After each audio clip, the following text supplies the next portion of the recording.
여제이에서 여호야김 시대의 사건을 다루고 있습니다. 정확한 이 연대는 여호야김 4년, 곧 주전 605년대의 일입니다. 오늘 말씀은 예레미야에게 지금까지 예언한 예언들을 한 두루마리에 기록하라는 그 명령이 주어지고요. 그리고 기록을 하죠. 그리고 그 말씀을 성전에서 강독합니다. 그리고 엘리야김에 의해서 이제 두루마리 일부가 오늘 말씀 이후에서 이제 파괴되는 것을 보게 되고요. 새로운 두루마리로 교체되는 작업까지가 이 36장의 내용 전반에서 다루고 있는 내용들입니다. 근데 예레미야의 구두 예언이 이제 문서 예언으로 옮겨지는 이 시기가 굉장히 중요하거든요. 우리는 계속해서 애굽과 바벨론 사이의 세력 다툼이 유다 말기 시대에 있었던 국제 정세라는 것을 계속해서 언급하고 살펴봤습니다. 근데 이 두 제국 사이의 갈등이 이제 전체적인 국면에서 이제 한쪽으로 기우는 사건이 일어났는데요. 주전 605년에 갈그미스 전투를 위해서 이제 애국 군대가 바벨론 군대에 의해서 철저히 괴멸됨으로 말미암아 이제 역사 속에서 실질적으로는 이제 애굽이 더 이상 이제 고대 근동에 영향을 주는 그런 강력한 국가의 위세는 사라지게 되고 바벨론의 손에 이제 유다가 완전히 떨어지게 됩니다. 그래서 이제 지금 말씀이 기록된 시점에서 사실은 얼마 전에 바벨론이 침략해서 많은 포로들을 잡아갔어요. 그리고 성전에 많은 기구들이 바벨론으로 옮겨졌죠. 이때 이제 다니엘과 그 친구들이 이제 포로로 이제 바벨론으로 끌려가는 그 1차 포로가 있었습니다. 이때 이런 시기, 이런 굴욕적인 사건이 바로 이 기록의 배경이 되는 것이죠. 이 굴욕적인 사건을 말미암아 여호야김과 유다 백성들의 마음은 어땠을까요? 아마도 굉장히 겸손해졌을 것이라고 우리는 예상할 수 있습니다. 그리고 하나님의 말씀에 이제 다시 귀 기울일 수 있는 기회가 이제 그 땅에 온 것입니다. 실제로 백성들은 금식일을 정하고 하나님께 은혜를 구하는 그 자리까지 나가요. 9절에 그게 나오거든요. 유다의 요시야 왕의 아들 여호야김의 제5년 9월에 예루살렘 모든 백성과 유다 성읍들에서 예루살렘에 이른 모든 백성이 여호와 앞에서 금식을 선포한지라. 그쵸? 약간의 신앙적인 기운이 다시 싹 트는 거예요. 그런 분위기가 흐르죠. 하나님께서 이런 역사적 상황과 그 상황으로 인해서 백성들의 마음이 겸손해졌을 때 예레미야에게 그가 처음 보던 하나님의 말씀을 두루마리에 기록하라는 명령을 주는 것입니다. 그리고 그 말을 사람들이 많이 모이는 성전에서 낭독하라고 말하고 있습니다. 예레미야가 요시야 13년부터 그의 활동을 진행한 것을 생각해 본다면 거의 지난 20년 동안에 그가 했던 예언의 모든 사역들을 이제 두루마리로 옮기는 작업을 하는 것입니다. 이제 이때 예레미야의 비서 역할을 하면서 이 모든 내용들을 두루마리에 옮긴 사람은 바룩입니다. 당시 예레미야는 감금된 상태였던 것으로 보입니다. 그래서 성전으로 그가 직접 나갈 수 없는 상태라고 5절에 보니까 그 말씀이 나와요. 이미 아마도 성전에서 그가 전했던 매우 부정적인 메시지, 이제 바벨론에 멸망할 것이다, 이런 어떤 메시지, 부정적인 메시지 가운데 그는 연금 상태에 처하게 됩니다. 그래서 성전에 가서 두루마리에 쓰인 하나님의 말씀을 백성 앞에서 낭독하는 것은 이제 바룩의 몫입니다. 기록과 선포를 대행하는 역할을 바룩이 대신 하고 있는 것이죠. 근데 금식일은 여호야김 5년 9월이었으니까요.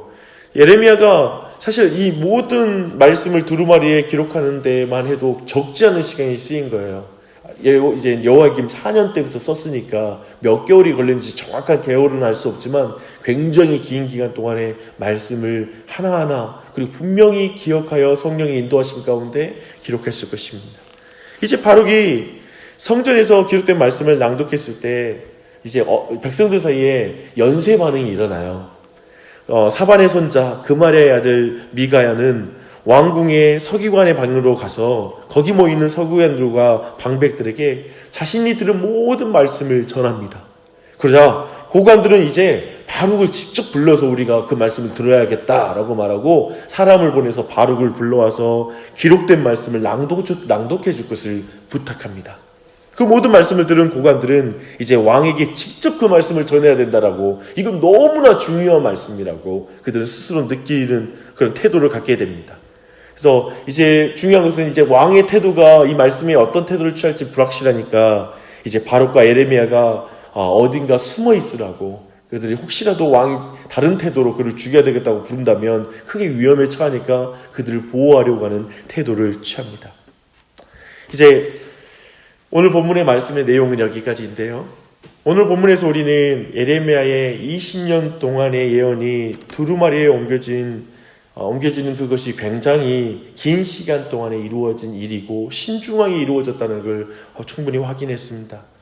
근데 근본적으로 왜 잉크로 두루마리의 말씀을 기록하라고 했는지, 그것을 왜 강조해서 말하는지를 한번 생각해 볼 필요가 있습니다. 문서로 옮겨지는 이유는 동일한 말씀을 모든 시대의 모든 사람에게 전하기 위함일 것입니다.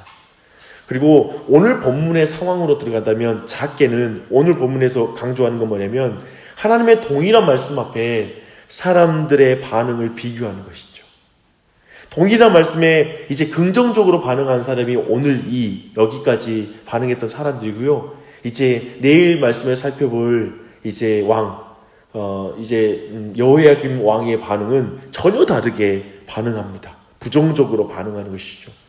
그리고 오늘 말씀을 통해서 확인하는 두 번째 사실은 하나님께서 역사를 움직여 하나님의 말씀을 들을 수 있는 여건을 만드신다는 거예요.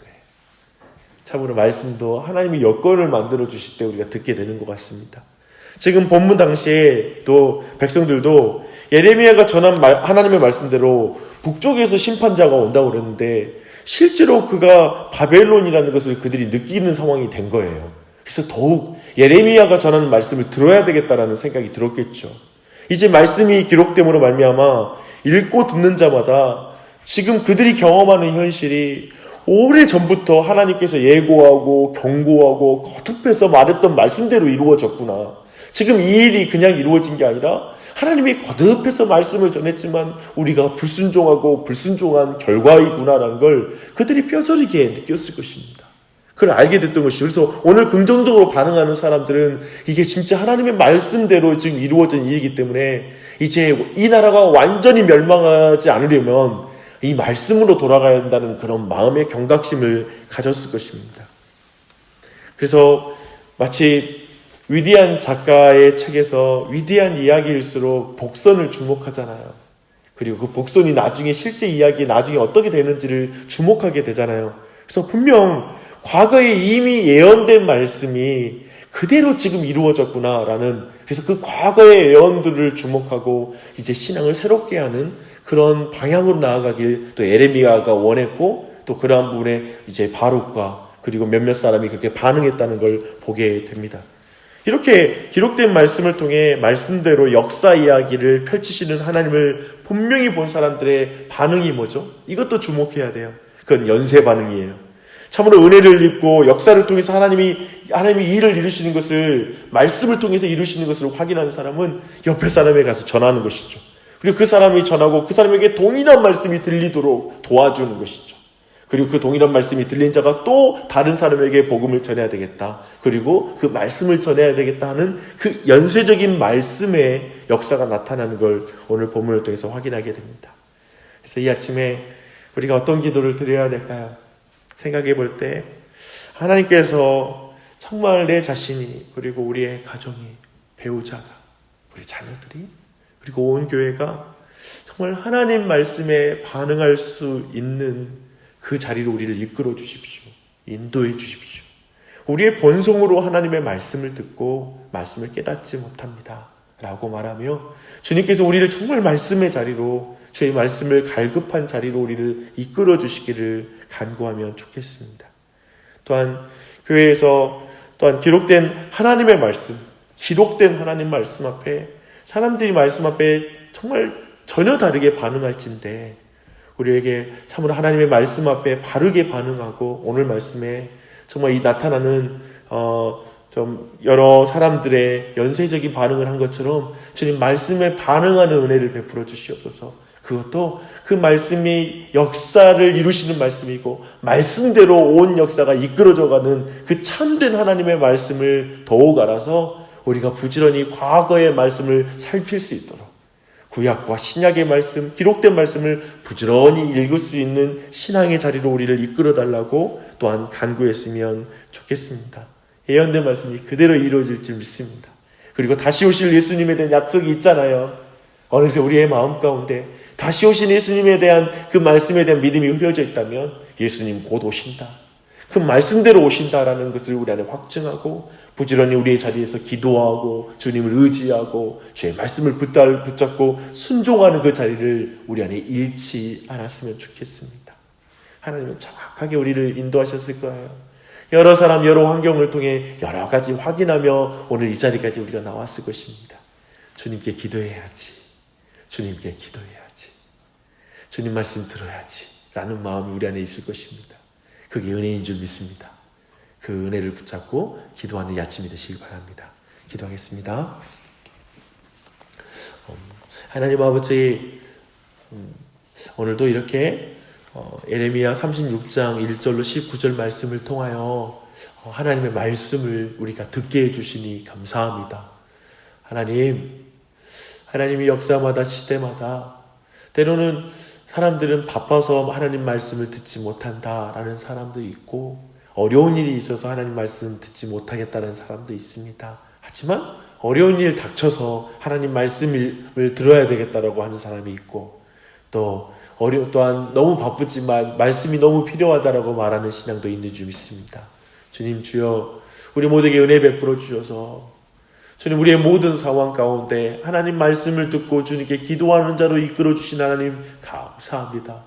우리가 더욱 우리의 환경 가운데 더욱 하나님의 말씀 앞에 서고 주의 말씀 역사 가운데 그대로 이루어지는 하나님의 말씀 역사 가운데 복선을 까시고 미리 예언의 말씀을 주시고 그 예언대로 일을 성취하시는 하나님을 우리가 더욱 믿고 알게 해주시고 장차 오실 예수 그리스도라는 그 약속 앞에 우리가 신실하게 그 예수님을 예비하며 그리고 그 예수님을 배울 날을 준비하는 신앙으로 자랄 수 있도록 은혜 베풀어 주시옵소서.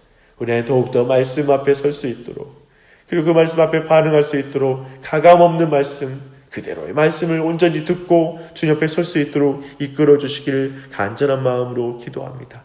특별히 우리 가정 안에 그리고 하는 우리 자녀들에게 하나님의 말씀의 자리로 우리를 이끌어가 주시고 그리고 그 기록된 말씀 앞에 은혜를 경험하여 정말 가족 안에 아이들에게 말씀을 부모가 증거하고 또 아이들을 통해서도 부모에게 하나님의 은혜가 증거될 수 있도록 은혜 베풀어 주시옵소서. 그 일이 교회 안에 마을 모임마다 일어나게 해주시고 교우들의 삶 속에서도 다른 사람의 그 말씀의 증거가 있을 수 있도록 은혜 베풀어 주시옵소서.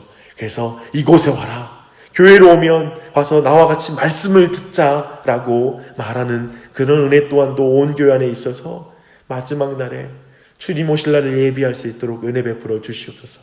이 아침에 사랑하는 지체들 기도하러 왔습니다.